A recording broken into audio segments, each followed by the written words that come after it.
जी हाँ, हम गायक छोटू जदवंशी और हम उपचुनाव के 2024 उपचुनाव के गीत भेज रहल बानी जो रामगढ़ विधानसभा में सतीश यादव और पिंटू भैया के विधायक बनावे के बा और एक एक वोट हाथी छाप पर दबावे के बा। जय बहुजन समाज पार्टी।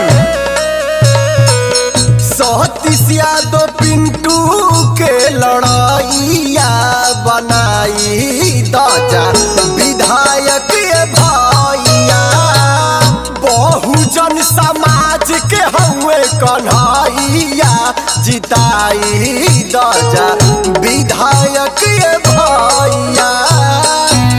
अब भैया हमनी के नेता ना हुए, रामगढ़ विधानसभा के बेटा हुए और भैया के सेवा हमेशा हमनी के देखे के मिलेला।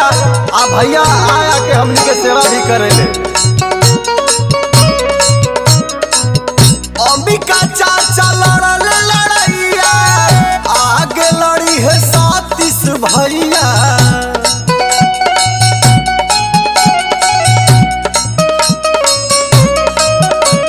बिछिया बघर बिछिया बघर बिछिया बघर निकल जाने पूरा गौआ नगरिया घर घर घूमे ले रौरा दुआरिया बनाई दजा विधायक भैया बहुजन समाज के हुए कन्हैया जिताई दजा विधायक भैया। अब भैया के अब की हाथी छाप पर एक एक वोट दबा के विधायक बना देवे के बा। अब भैया के पटना भेज देवे के बा, पटना भेज देवे के बा।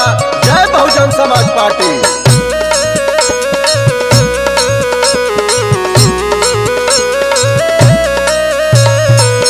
5 साल के सेवा न हुए हर दम जाई है गौए।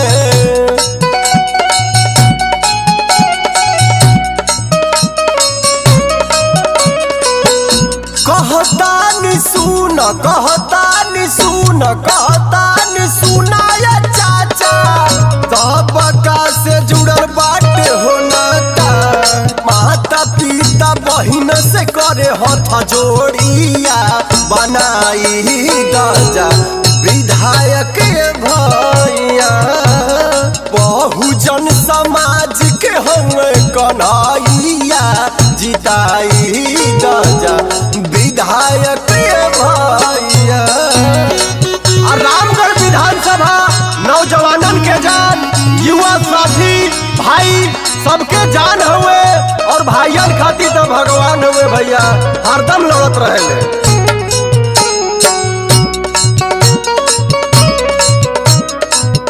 रामगढ़ विधानसभा में सतीश यादव जनता सेवा में